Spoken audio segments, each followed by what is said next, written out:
Hello fans of Marvel Heroes, the day has come and this is the best Omega system guide, and it is a part 1 of 2, all 63 nooks being analyzed and compared.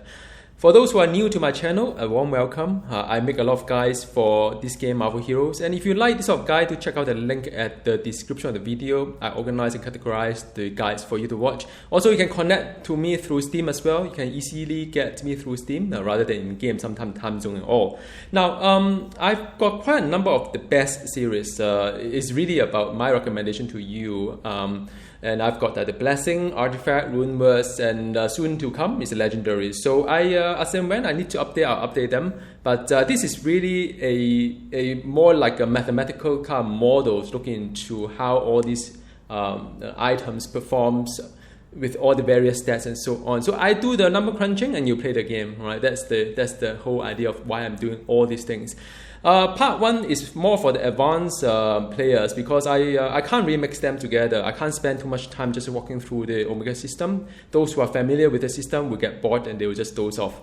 So in this video, I assume you have already know where are the nooks and so on. I will do another guide for the new players, more like a walkthrough of the Omega system, what are the low-hanging fruit and so on. So as you are acquiring your Omega point, you could use that guide as well. But you can also watch this guide just to get some ideas, some kind of like, what is the future to come. It's always good to have some goals in mind and you can work towards that, all right? Now, so in this very video, I've picked 63 notes. I categorized them and I also analyzed them. I compare apple to apple, orange to apple, orange to orange, whatnot. And the whole idea is to give you an insight so that you can pick the best possible notes for your heroes. I'm not covering all the Omega system notes because first of all, it's massive. I'll spend a lot of time talking. It's not so good for you. And the next thing is that because some of these are proc based, I've got another video talking about proc based. Sometimes it works, sometimes it doesn't. I'm not really a big fan of proc based. I really hope that there was a hero whereby I can manipulate proc chance a lot better than other heroes and can make the proc based kind of build possible. I think right now it is not as of today. And there are many nooks that are also purely for utility, like the getting some kind of defensive stat and so on. So those are not within the whole scope of this analysis. You can't really compare them. And so there are some nooks that are more for team benefit. Also, I picked a few just to validate myself on am I missing something great. But in the end, I realized that team nooks usually are more expensive because it buff more people, of course. Last but not least, and there are something about the you can level heroes. You can also make the leveling experience better and item find, those kind of thing. I'm also not covering. I will cover it in the walkthrough, the part 2 of the video, but in this video I'm not. Okay, now how did I do what I do? Is exactly the same as all the best series. I look at it mathematically. I have 10 gear hero updated with the recent Helen nerf, or more or less like the Brutal Trance nerf rather than a Helen nerf. So I look at a basket of 10 heroes of different kind of damage type, melee range, just to represent the spectrum. And I run all the 63 nooks through all 10 of them. So I've collected 630 data points, and I kind of mash them together and present it in a way that you can understand, or I can understand as well. So now the result is that I actually see a lot of, it looks pretty balanced in the sense that there are some area whereby you can exploit, there are some area that you could avoid, but by and large, if you say, well, I have fallen asleep and didn't read through the whole thing, I think if you act by your intuition, you will also win. So let me elaborate a little bit. Anything that gives you a little bit extra on utility, like a little bit more health, a little bit more defense, a little bit like something that give extra to the node. Usually those nodes are more expensive, right? So like for example, giving you a little bit more chance to do this and that. Usually those nodes are more expensive. Things that are cheaper, like the one that will penalize you on something like health loss or move speed reduction and so on, those usually are the one that you could exploit, but then with a condition, with a penalty. So those are intuitively, you should know all these things. And even if you don't turn out numbers like I do, most likely you're not picking the wrong thing. So that is the good news of it. So it's also good news for me because I use this to validate my mathematical formula. If I have something that is really out of the world kind of thing, then I realize that, oops, I've done something terribly wrong, because mathematical modeling is not always 100% correct. You always have to go back to reality and check. Okay, so now I realize that I can't present to you a ranking of 63 notes. That would be rather not useful. It would not be useful because these are all different type of stuff here. Now let me elaborate a little bit more. So in my analysis and categorization, there are basically 6 types of notes. Each type is very unique offering, and of course all these price it will be priced accordingly. So it is only right if you compare stats that are within the same category or same type of notes, rather than comparing everything that you have and rank them and pick the best. It doesn't work that way. Omega system doesn't work that way. And the six areas are as such. The attribute notes. Attribute notes are the one that give you the strength, energy, as well as fighting, and so on and so forth. These notes in general are pretty interesting. It's good to have quite a fair bit of those, and some of them will give you some really nice utility as well. So I rather group them in one category, all right? And another one is called normal. Now, normal is not really that normal. It just say that above the normal spectrum of the damage. So if you recall how this game works in a damage model perspective, is a product of two, right? So it is the normal damage, which it is a base damage with your energy, physical, and mental rating that may affect it. Range and melee also will affect it in an additional way. And then you have the other side, which is the crit chance, the brutal chance, which is a form of crit, all right? And also the crit damage rating that affect both the crit and brutal range, as well as the brutal damage rating that only affect the brutal range. So the product of two is, you can check the character sheet in your game. The product of two will give you the overall damage. So, as I always say, seek a balanced approach. You can't go all out on the crit and brutal and hoping that you'll be great, because if your flat damage is not high enough, it will not multiply. Likewise, the other way as well. If your normal damage is very high, but you don't have enough crit or brutal, also wouldn't fly. So when you use this guide, just bear that in mind, that it is guiding you towards a more balanced approach. You can't just pick those that are the best kind of like a value and think that it will work. No, you have to get a balanced approach, all right? So that's the second one. The third one is a multiplier. Multiplier is, like I said, all these crit and brutal, crit chance, crit damage rating, as well as brutal damage rating go into the multiplier side of it, all right? And then after that, I've also looked into mix. Now, mix is interesting because it's a node that will provide you with both end to it, meaning that it give you a little bit of normal damage, a little bit of multiplier. So product of two become your ultimate, the damage output. There are also some DPS nodes that have some utility attached to it. So for example, there are some nodes that give you X amount of damage rating, but also give you a little bit more on the defense or a little bit more on health and so on and so forth. Those nodes usually are more expensive. Of course, you pay for those extra stuff.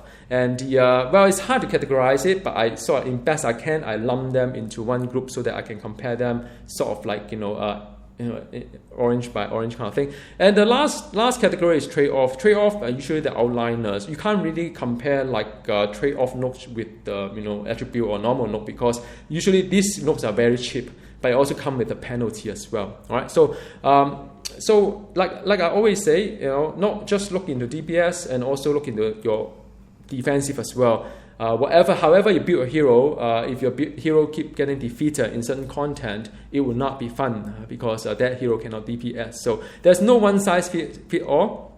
I think that go without saying. If you play a lot of spend a lot of time in this game like I do, if you play a lot of heroes, and you realize that there are certain uniqueness between heroes to heroes. Some hero may exploit certain things while better than other heroes. Some heroes are being designed with a very high crit and brutal component to it, while others are more towards the flat damage. Now that's all good, because otherwise all heroes will be the same, or in the end you say, I don't care about what stat is what, because whatever I throw in, it works. So it doesn't work that way. You have to understand understand your hero is important. Understand the whole entire build, even though if you don't follow my guides, whatever build you have, examine the tag inside and understand whatever node you pick, which are the power that get benefited. Your goal is to make sure that all the powers inside are benefited first. Then you start to think about how to buff certain area that may not be fully benefiting the whole entire tool set. All right. Now, number is important because I always look into number. There's no credibility if I just throw you some ranking and say believe what I said, right? So I always use numbers to guide me. But like I said, it's not always correct. But whenever I found some gaps, I will try to refine my approach to it. 0.5% is my baseline index score for comparison. Now, whatever you see there, we have an index. All the nodes are being indexed.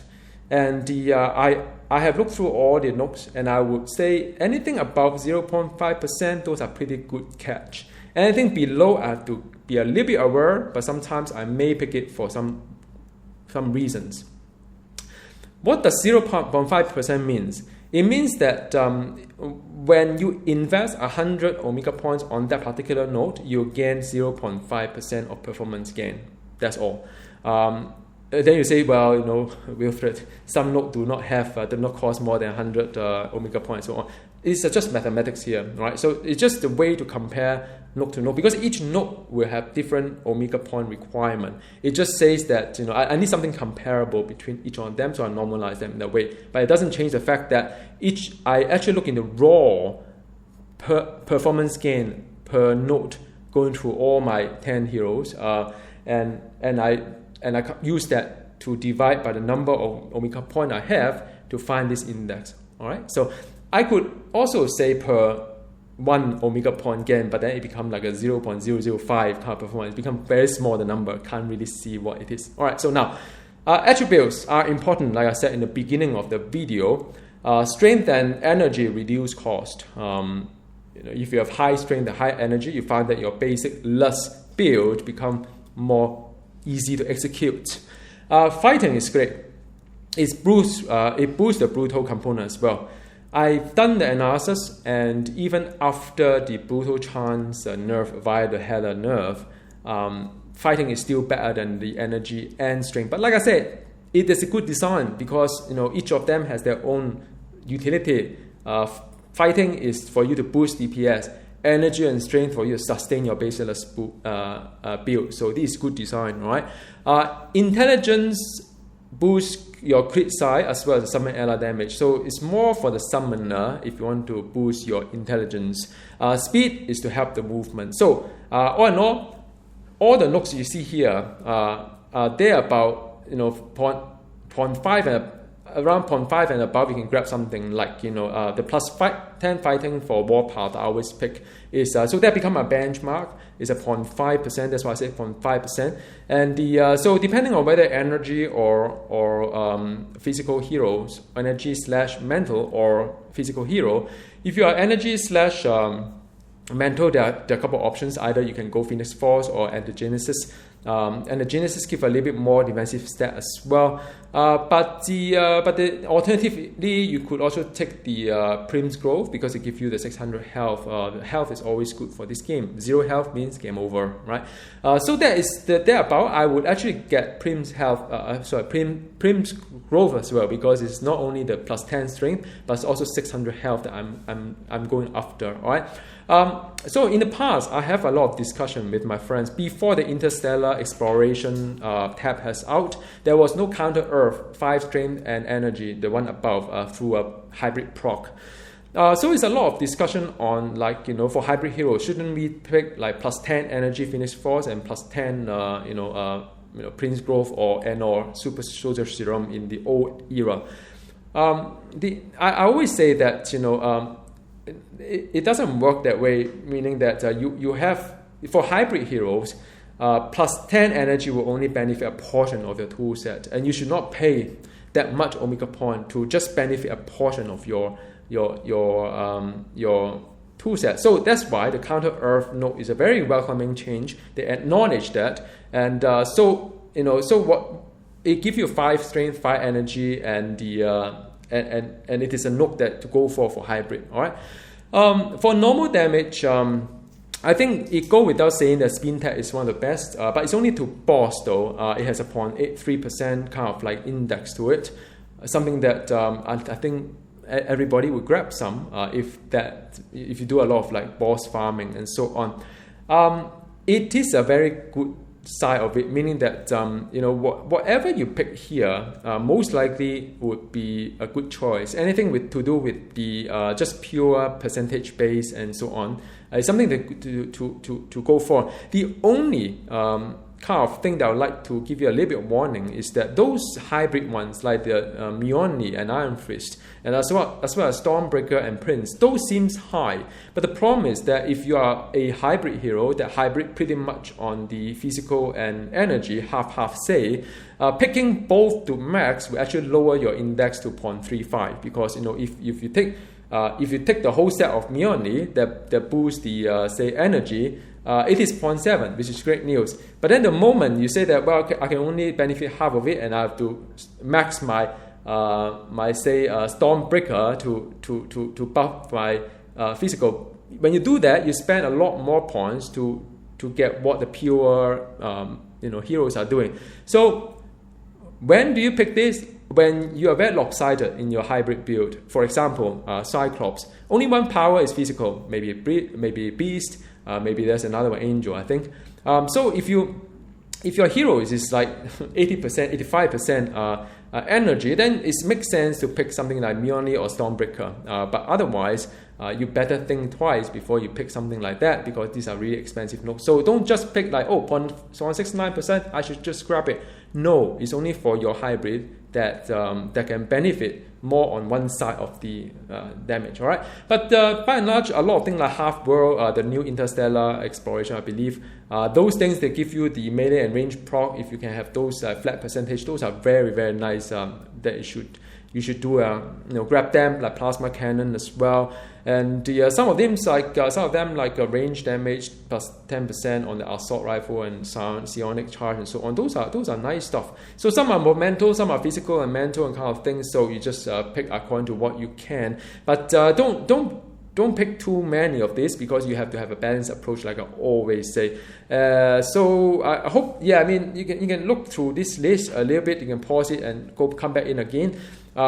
The only thing I would like to also highlight is that once you go below the 0.5%, like the Professor X one, I'm assuming that you have a certain amount of spirit. I think for mental heroes, if you use the mental legendary, I think the Great AT will give you a whole tons of spirits. A lot of people ask, why do I need so much spirit? Well, you could actually potentially use the Professor X, but still it's not that great. So I wouldn't really sweat too much about it. All right. So these are the stuff that you should max it if you can, at least the top tier of it. Okay, next one is Multiplier. Now, Multiplier is a very, very wide spectrum between the high and low. So there's a lot of minefield, a lot of places for you to exploit. When it comes to the whole Multiplier kind of notes, meaning that they only have like either or, crit hit rating, brutal strike rating, crit damage rating, brutal damage rating. So these are the stats I'm looking for, because it multiplies my normal damage. I think I'll just go as low as the Shadow King if I want to close a gap in my hero. If my hero, the crit is not high enough, I probably would need to pick the Shadow King as a non-summoner. 0.32 is very low, in fact. But sometimes, like I said to you, it is not about, because when you construct your Omega system, you have to construct both sides, the normal side as well as the multiplier. The multiplier are more expensive, or the nodes are more expensive. Just bear that in mind. So I'll go as low as the Shadow King, but if you want to go any lower, like this Sabertooth is also not too bad, because it has health regen component to it. But because of the recent kind of like brutal chance nerf, anything to do with brutal damage rating a little bit more discounted. But there are really a lot of things that's really dropped below somewhere that I wouldn't even touch them. So just be mindful some of these notes that you probably should not look into. Now anything above, those are pretty good. Melee are very nice. So the first two, a very good example that the game is designed quite well, because it gives you both options, the range and melee. So if you're pure range and pure melee, these are some of the nodes that you should really go after. All right. So I don't think that here anything that I would like to talk a little bit more. So I think just pay attention to how you're going to closing the gaps when you examine your crit, examine your brutal. All right. Now the next one is mixed one. Mixed one is a wonderful news because I give you both sides to it, and the result is to multiply them together, right? So so anything to do with if you see a note that gives you both the flat damage as well as the crit side of it, just grab them. Those are all good. Everything is just 50%, 0.5% up. So, but some would require you to do a certain proc to it. Just bear that in mind, all right? And so these are priority. And as for utility-wise, and so these are the DPS nodes. Normally, it's a little bit lower, more expensive than others, because it gives you a little bit more utility.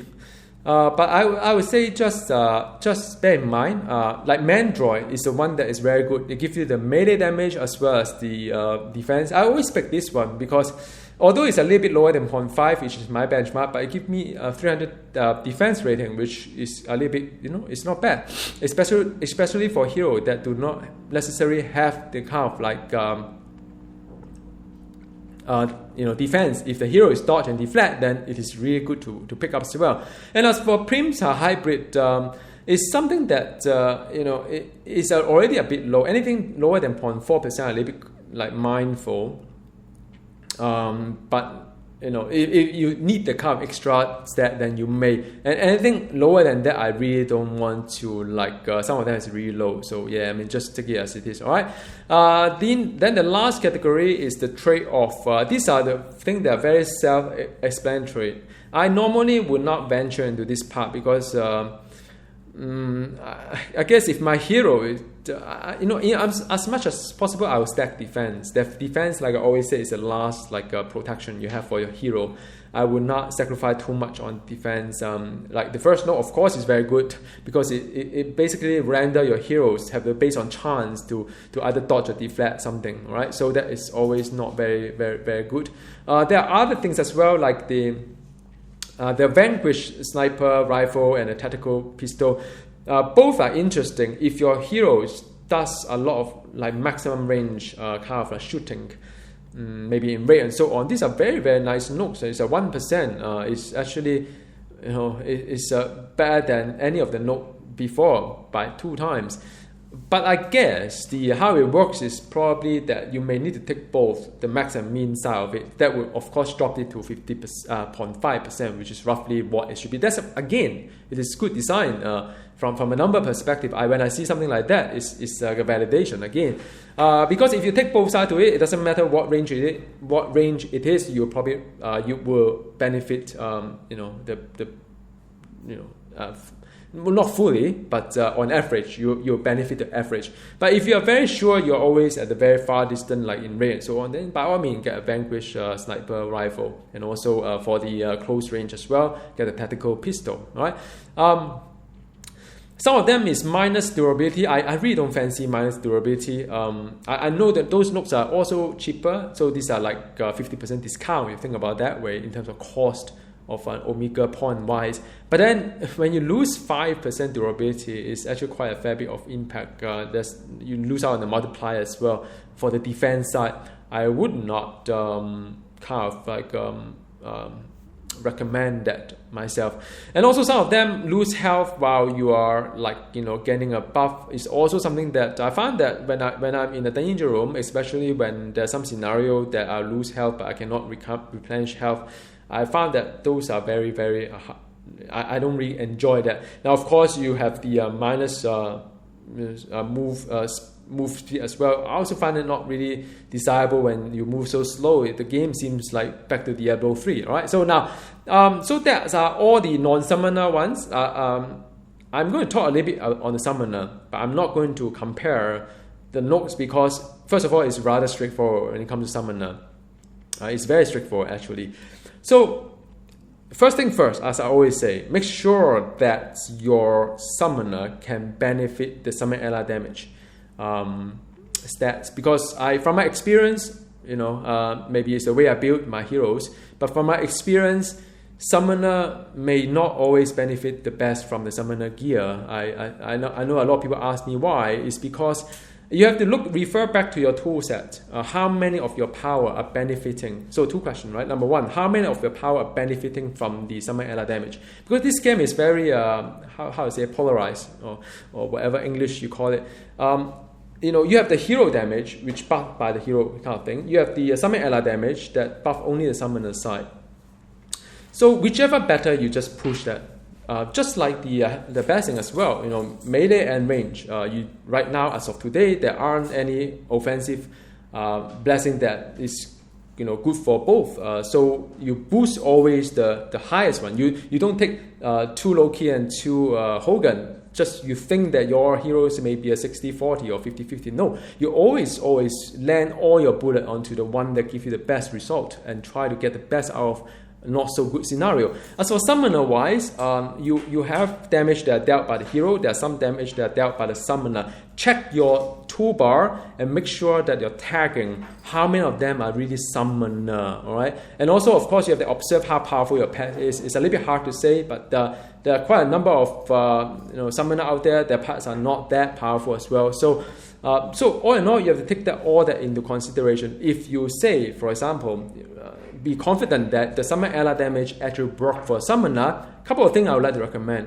Squad Assault Weaponry is good. Those are cheap notes for beginner as well. Pick those. Shadow King wasn't that great for the non-summoner because of the cost of it, but because it does give you summon ally damage for the Shadow King, grab that. Step Frog, Cuckoos, and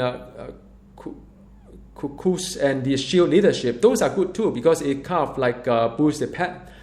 In some kind of scenario, it procs, so those are good. But when you play summoner, always prioritize on the intelligence because it buffs massively on the summon ally damage, also boosts the crit side that help the hero as well. So I know I've said many times before, the only stat that go into your pet is the crit hit rating and the brutal strike rating. The rest of it, no. Right? So just remember that. And also, any note that will boost the pet health also are quite expensive. So you got to ask yourself, if can your pet survive without those notes? From my experience, the pets are rather durable. Most pets are. And if they are not durable, even those pet health note wouldn't help them. Right? So those are from my experience. So anyhow, thank you very, very much for watching. And it's just the part 1 for those who are familiar with the Omega trees and so on. So I hope you'll come back to it and refer to it as and when you require. I'll try to put some kind of time coding at the bottom to guide you to where the part I'm kind of talking about it. And any questions and so on, drop me a note below, and you can always find me in game in Steam as well as there's a link in the video. Just in the description, go back to my website. There are many guides for you to watch. So see you next time. Goodbye.